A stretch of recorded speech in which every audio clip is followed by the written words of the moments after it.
Olá, alunos da Escola Cidadão Cidadã, sejam todos bem-vindos a mais uma aula de matemática. Eu sou a professora Ingrid e hoje nós vamos dar continuidade ao nosso conteúdo referente à primeira avaliação de matemática, tá bom? Então vamos começar pela autocorreção da página 34 e 35, que foram as páginas que eu resolvi deixar aí para as futuras aulas por conta da quantidade de páginas que foram propostas anteriormente, tá bom? Então, página 34, quarta questão diz assim: Rafaela escreveu 10 algarismos indo-arábicos em fichas, sorteou 4 e formou o número a seguir, 9.572. Complete as frases. Letra A. Então, só um minutinho aqui.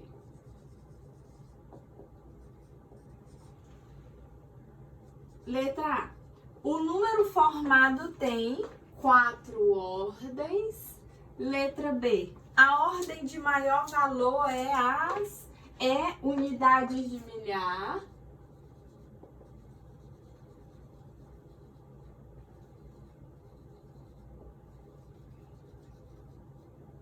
Letra C.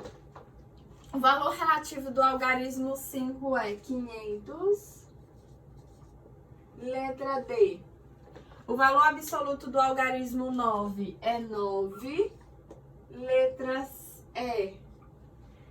O menor número que se pode escrever usando as fichas sorteadas é 2.579 e o maior é 9.752. Então, como eu disse para vocês, quando vocês forem escrever o menor, vocês vão colocar esses algarismos em ordem crescente, tá? Do menor para o maior. E quando vocês forem escrever o maior número, vocês vão colocar esses algarismos em ordem decrescente, ou seja, do maior para o menor, tá bom?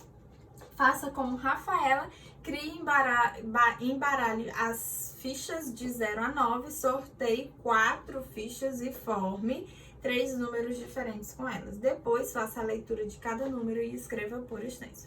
Agora aqui é pessoal, tá bom? Página 35, quinta questão. Escreva o número que está representado em cada ábaco. Então, aqui, ó, no primeiro ábaco, página 35. No primeiro ábaco, nós temos o número 7.402, tá? Segundo ábaco, 8.059. Terceiro ábaco, 9.001. E quarto ábaco, 1.999. Tá bom? Sexta questão. Escreva na ordem decrescente os números de 7.370 a 7.350. Cada número deve ser o antecessor do número escrito anteriormente. Use o sinal de maior que. Então, vocês vão escrever de 7.370 até 7.350, ou seja, em ordem decrescente, tá? Porque vocês vão escrevendo o antecessor e utilizar o sinal de maior que. Vai ficar 7.370 é maior que 7.369, que é maior do que 7.368 e assim por diante até 7.350, tá bom?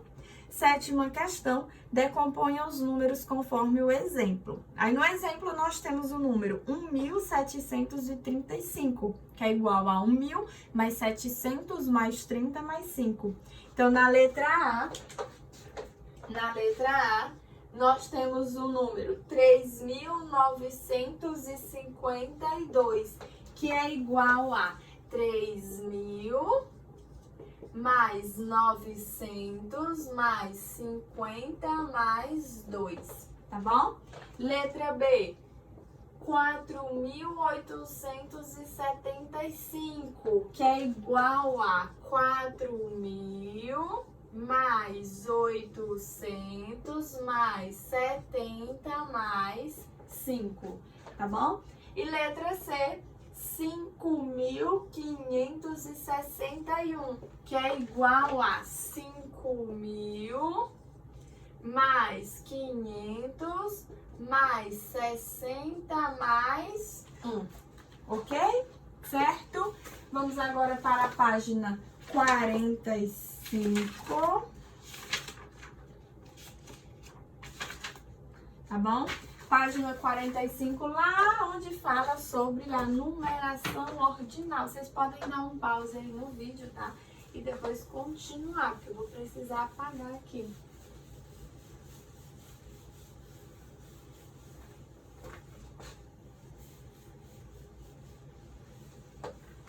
Então, página 45.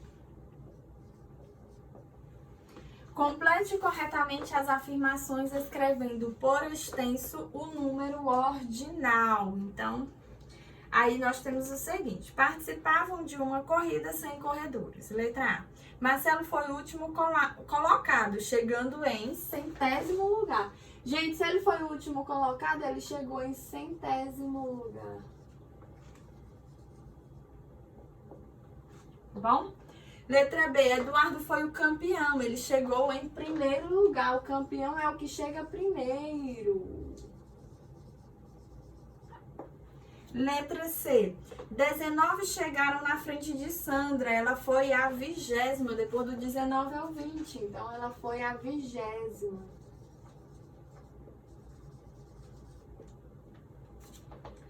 Letra D, Renata chegou logo após o 69º colocado. Ela chegou em 70º lugar. 70º.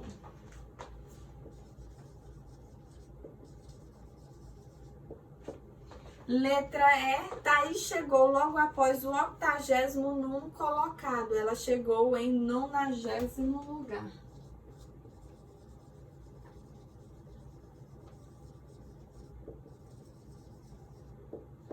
Lugar.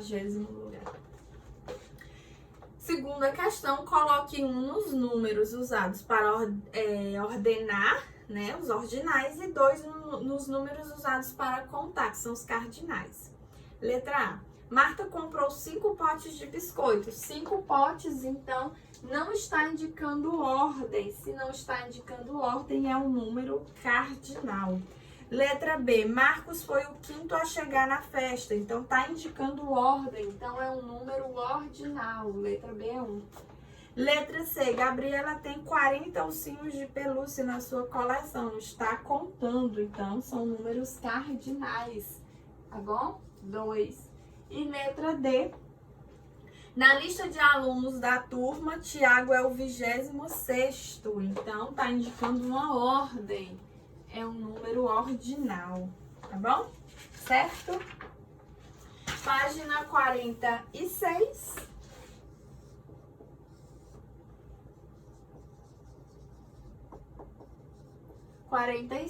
Terceira questão. A empresa Jubiara tem 30 vagas para serem preenchidas. Alguns trabalhadores prestaram o concurso e obtiveram a classificação ao lado. Responda as questões. Letra A, quem não conseguiu a vaga e por quê? Gente, se são 30 vagas, então vocês têm que ver a colocação aí do candidato que ficou até na posição 30, tá? Quem passou da posição 30, infelizmente, não conseguiu a vaga. Nesse caso foi o Jonas, né? Que ficou em 32º lugar. E a Júlia, que ficou em 39º lugar, tá bom? Certo? Então, quem não conseguiu a vaga e por quê? Então, letra A, Jonas e Júlia. Jonas e Júlia. Por quê? Ficaram em 32º e 39º lugar, respectivamente, quer dizer nessa ordem, tá, gente? Ai, meu Deus. exclusivamente. Ou seja, vírgula, não ficaram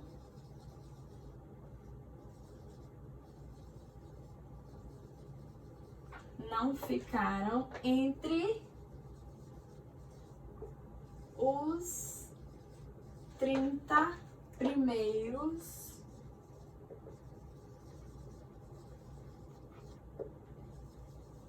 colocados.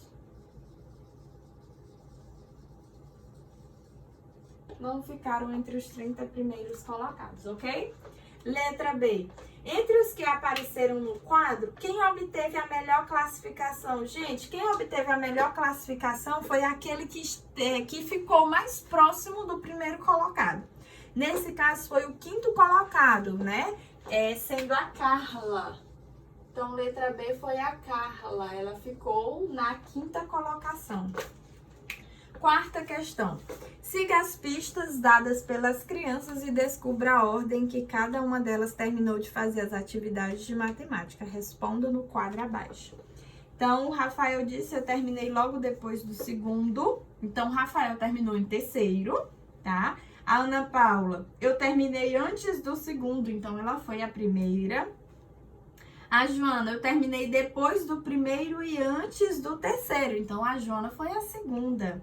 O Lucas, eu terminei antes do último, então ele foi o penúltimo, né? Logo, o Lucas, ele terminou em quarto, ele foi o quarto a terminar a atividade de matemática, tá? E o Pedro disse que foi o último a terminar, então o Pedro foi o quinto, né, a terminar a atividade, tá bom? Certo? Então aí você só completa o quadro.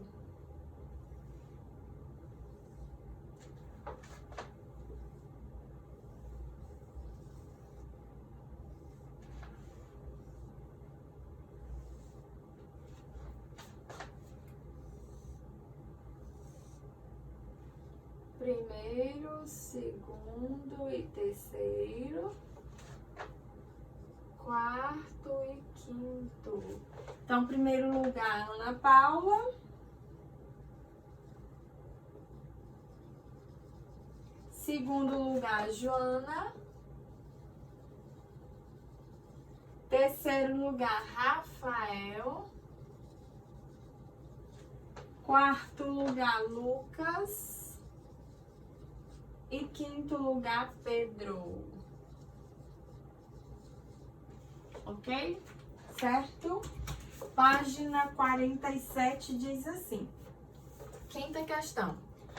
Observe como foi o desempenho dos países na Copa do Mundo de Futebol Masculino. Na tabela, você pode ver a pontuação das equipes de futebol que mais venceram as Copas do Mundo até 2018. Aí vocês têm a tabela com o ranking da Copa do Mundo da FIFA, né, de futebol masculino de 1930 a 2018.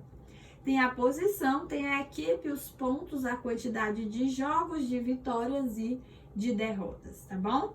Letra A, que país ocupa o primeiro lugar em número de jogos vencidos? Então, letra A é o Brasil, tá bom? Gente, eu vou precisar apagar aqui, tá bom? Então, letra A é o Brasil.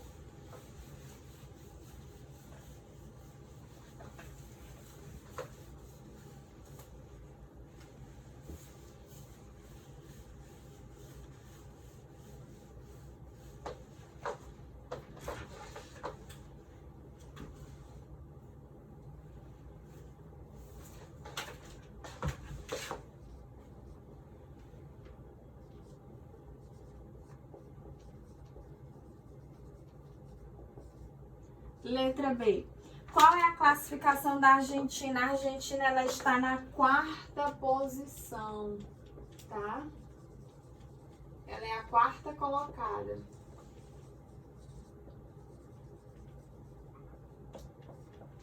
Letra C. Que país está na 10ª posição? É a Suécia. Letra D. Qual foi a classificação da França, considerando apenas o número de pontos? A França foi a quinta. E letra E, agora pesquise o ranking da Copa do Mundo da FIFA de futebol feminino de 2003 a 2018, tá bom? Agora aí é com vocês. A página 48 e 49 são páginas que falam sobre respeito ao idoso, tá bom? É um tema muito importante. E eu não vou falar com vocês aqui, mas eu vou falar com vocês na aula ao vivo, tá? Porque eu gosto de ouvir as opiniões e as sugestões de vocês. Vocês sempre têm boas ideias, tá? Vocês sempre sabem se expressar muito bem e sabem falar muito bem sobre esses temas. Então, essa discussão aqui sobre a questão do respeito ao idoso, eu prefiro deixar para as nossas aulas ao vivo, tá bom? E aí, na página 49, tem duas perguntinhas que são pessoais. Então, cada aluno vai colocar a sua resposta, tá, gente? Certo? Então, vamos continuar, tá bom? Com as nossas páginas de classe.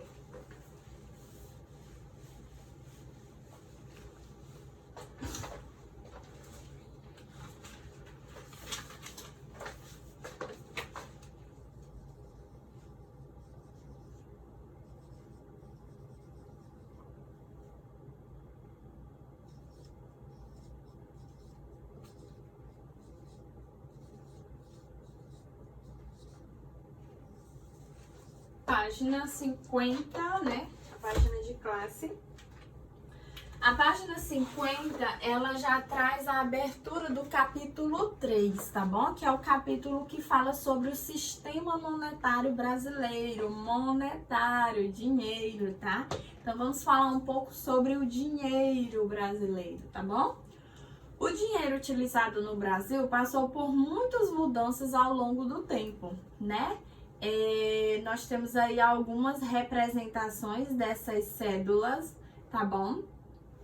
E algumas figuras bem importantes representadas também nessas cédulas, tá? Nós temos aí algumas imagens, temos os cruzeiros, os cruzados e os cruzeiros reais, entre outras, tá bom? O que é importante você saber? Que a unidade monetária que nós utilizamos aqui no Brasil é o real, tá bom? O real é a nossa unidade monetária. A moeda que usamos atualmente é o real. Essa moeda foi adotada em julho de 1994 e o símbolo dela é o R e o cifrão, tá bom, gente?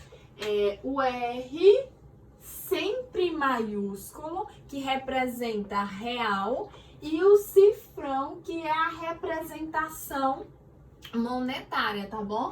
Então, o R sempre maiúsculo e o cifrão é a representação da nossa moeda brasileira, tá bom?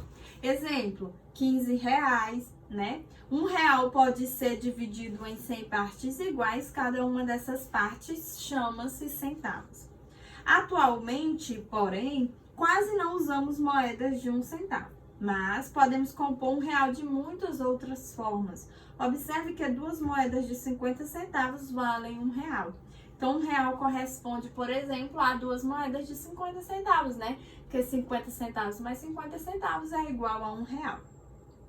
Aí nós temos o símbolo, o número em reais, a vírgula e o número em centavos, né? Por exemplo, 570 reais e 50 centavos. O que é importante você perceber a princípio? Você tem que perceber que a vírgula, tá? A vírgula, ela é utilizada no nosso sistema monetário brasileiro para separar os reais dos centavos, tá bom? Tudo que está à esquerda da vírgula representa os reais. E tudo que está à direita da vírgula representa os centavos, tá bom? Ou seja, tudo que está antes da vírgula são os reais. Tudo que está depois da vírgula são os centavos, certo?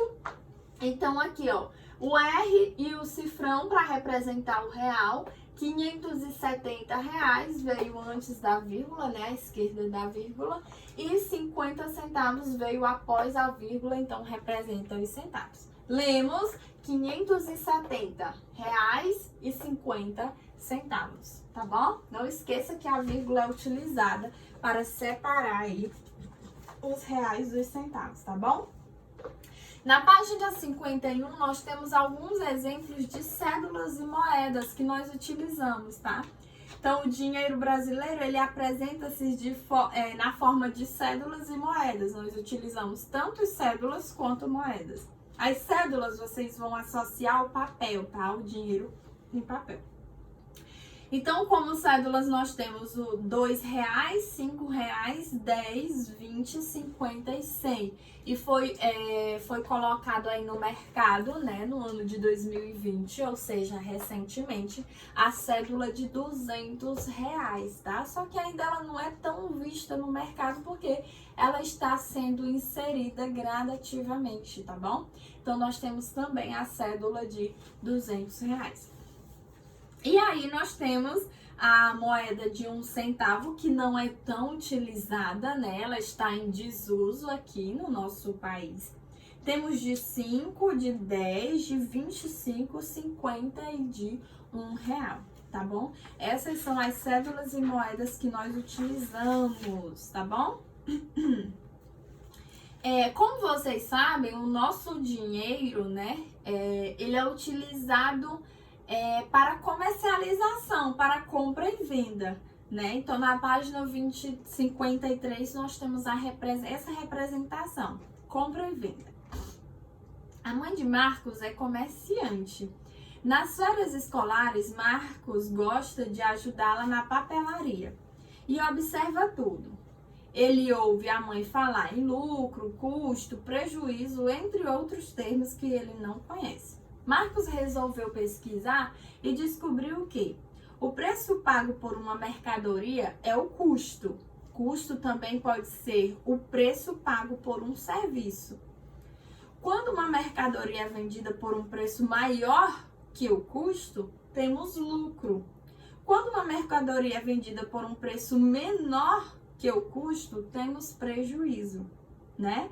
Observe os preços de custo e de venda de alguns produtos na papelaria. Aí nós temos os produtos e o preço de custo e de venda. Responda a letra A. Na venda de quais produtos há prejuízo? E qual é o prejuízo por unidade? Gente, então aqui vamos entender, né? Essas expressões de lucro, custo, prejuízo, enfim. O que é o custo, né? O custo é o valor da mercadoria. Por exemplo, eu tenho uma papelaria e eu vendo pincéis, né? Para quadro acrílico, eu vendo pincel. Eu tô vendendo esse pincel aqui, E eu comprei esse pincel por R$5, tá bom? Eu comprei esse pincel por R$5. E eu vou revender esse pincel, tá bom? Eu vou revender esse pincel por R$8, tá bom? Então, olha a diferença. O custo é o valor que eu paguei, o valor que eu comprei foi R$5. E eu vou vender ele por R$8. Gente, pensa comigo. Se esse pincel custou R$5 e eu vou vender esse pincel por R$8, então, olha só, eu vou ter lucro ou prejuízo? Para responder essa pergunta, eu preciso saber o que é o lucro e eu preciso saber o que é o prejuízo, tá? Eu vou ter lucro quando eu vender esse pincel por um valor superior ao valor que eu comprei. Aí eu tenho lucro. Se eu vender esse pincel por um valor inferior ao valor que eu paguei, eu vou ter um prejuízo, tá? Então, se ele custou 5 e eu vou vender por 8, eu estou vendendo por um valor superior. Se eu estou vendendo por um valor superior, eu estou vendendo por um valor maior. Então, nesse caso, eu vou ter lucro. Para saber de quanto será esse lucro, eu tenho que fazer uma diferença, eu tenho que fazer um cálculo de subtração. Eu vou subtrair o valor de venda, que será 8, menos o valor de custo, que foi o valor de compra, né, que foi 5. 8 menos 5 é igual a 3. Então, o meu lucro na venda deste pincel será igual a R$3, tá bom? Agora, imagine a seguinte situação. eu comprei esse pincel por R$ 5, tá bom? E eu vou vendê-lo por R$ 1. Olha só, eu comprei por 5 e eu vou vender por R$ 1. Gente, se eu comprei por 5 e eu vou vender por R$ 1, eu estou vendendo por um valor inferior ao valor que eu comprei, ou seja, por um valor menor do que o valor que eu paguei por este pincel. Nesse caso, eu vou ter prejuízo. Para saber de quanto será o prejuízo, eu vou subtrair 4 menos 1. Ou, perdão, 5 menos 1, que é igual a 4. Então, o meu prejuízo será de R$ 4 após a venda desse pincel, que eu comprei por 5 e vou vender por 1, tá bom? Deu para entender? Então, ó, quando eu compro, eu estou pagando, tá? E quando eu vendo, né, eu estou, em outras palavras, em busca de lucro, né? Ninguém vai abrir um negócio, ninguém vai vender algo para ter prejuízo. Por quê? Porque as pessoas buscam lucro, elas visam lucro. Então, o lucro é o valor que eu ganho após a venda de algo, de algum produto, enfim. E o prejuízo é o que eu perco, né? Após a venda de determinado produto, enfim, de determinado item que eu esteja vendendo, tá bom? Vale lembrar também, gente, que quando vocês forem fazer alguma compra, né? Quando nós fazemos alguma compra, nós temos algumas opções de pagamentos, tá? Nós podemos pagar à vista, né? À vista, ou nós podemos pagar a prazo. O que significa essas expressões, à vista e a prazo? Se eu pago à vista, isso quer dizer que eu estou pagando no ato da minha compra. Eu comprei, eu vou levar o produto e eu já paguei por esse produto, tá bom? Se eu pago à vista, eu tenho duas formas de pagamento à vista. Ou eu pago em dinheiro, que é a mesma coisa de dizer que eu pago em espécie, ou eu pago no débito, tá bom? Aí vamos entender o que significa a expressão débito, tá? Para quem não sabe, débito você paga no cartão. Você passa o cartão, seu cartão, e o valor da sua compra é debitado ou descontado automaticamente da sua conta corrente, tá bom? Então, se eu pago à vista, eu tenho duas formas. Ou eu pago em espécie ou eu pago no débito. Se eu pago em espécie, eu vou pagar no dinheiro. Se eu pago no débito, eu vou pagar com o meu cartão de crédito, que eu vou inserir, digitar a minha senha e o valor vai ser descontado automaticamente da minha conta corrente, certo? Se eu pago a prazo, tá bom? Se eu pago a prazo, eu vou pagar normalmente parcelado, que eu também vou passar o meu cartão. Porém, o valor não vai ser debitado automaticamente da minha conta. Esse valor da compra, ele vai vir na minha fatura mensal, tá bom? Então, na minha fatura mensal vai vir aquele valor que eu paguei. Como vocês são crianças, vocês podem pedir aos pais ou aos responsáveis, né? O avô, a avó, a tia, o irmão, os responsáveis, para mostrar para vocês uma fatura de cartão de crédito. A maioria das pessoas tem em casa. Quem não tem, ótimo, né? Glória a Deus. Mas enfim, a maioria tem. Vocês vão perceber que lá na fatura vem a descrição do valor, do que foi da loja e da data da compra, né? E da quantidade de parcelas, se foi parcelado ou não. Então, você tem essas formas de pagamento, tá? Pagar à vista quer dizer comprar o produto e pagar imediatamente. E comprar a prazo quer dizer que você compra o produto, mas você vai pagar depois, tá bom? Tem até uma relação bem engraçada, que é mais ou menos assim. Comprar à vista compre agora, não. Leve agora e pague agora. Comprar a prazo é leve agora e pague depois. É mais ou menos isso, né? Comprar agora e pagar depois é uma compra a prazo, tá bom? Certo, gente? Então, letra A, respondendo na venda de quais produtos há prejuízo. Na venda da borracha da borracha e da lapiseira. Da borracha de 50 centavos e da lapiseira R$1. Letra B. Ontem foram vendidos 15 lapiseiras. Houve lucro ou prejuízo de quantos reais? Gente, se eu tenho um prejuízo de R$1 por cada lapiseira vendida, se foram vendidas 15, o meu prejuízo foi de R$15, tá bom? Letra C. Na venda de 50 cadernos, há lucro ou prejuízo de quanto? Então, haverá um lucro de R$100. Por quê? Porque na venda de cada caderno, eu tenho um lucro de R$2. Então, 2 vezes 50 é igual a R$100, tá bom? Certo? E na página 54, nós temos as formas como devemos preencher um cheque. Gente, o cheque ele não é mais tão utilizado hoje, mas continua sendo utilizado, tá? Mas dificilmente vocês vão ver aí no cotidiano de vocês cheques. Mas enfim, antes, alguns anos atrás, eles foram bem utilizados. Para pagar uma conta no valor de R$ 305,30, o pai de Gilberto preencheu um cheque. O valor indicado no cheque tem o mesmo valor que o dinheiro. Após a emissão do cheque, esse valor será descontado da conta bancária do dono do cheque. Por isso, ele precisa ter dinheiro na conta bancária para que seja possível fazer a troca do cheque pelo dinheiro no banco, tá? Então, normalmente, quem emite cheque são pessoas que não têm o dinheiro ali no momento e preferem que a pessoa, né, ela vá até o banco fazer a retirada desse dinheiro. Enfim, ele é preenchido com o dono, com a assinatura do dono do cheque, com o valor sendo representado tanto por meio de algarismos quanto pela escrita por extenso, tá bom? E é importante sempre que a data seja colocada.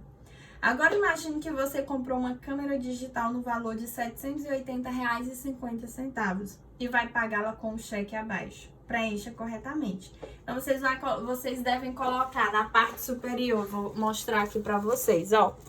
Vocês devem colocar aqui na parte superior o valor, tá, da compra, que é de R$ 780,50. Aqui vocês colocam, né? Deve ser colocado a escrita por extenso do valor do cheque. Então, ó, pague por este cheque a quantia de R$ 780,50 escrito por extenso, tá bom? Aí aqui nós temos a cidade, o dia, tá? O mês e o ano, tá bom? E aqui a assinatura. Certo? E assim o cheque está preenchido e pode ser levado ao banco para que ele possa estar sendo descontado. Tá bom, gente? E assim encerramos mais uma aula de matemática. Espero que vocês tenham gostado, tá bom? Foi muito bom estar aqui com vocês mais uma vez. Um grande beijo e até o nosso próximo encontro. Tchau, tchau!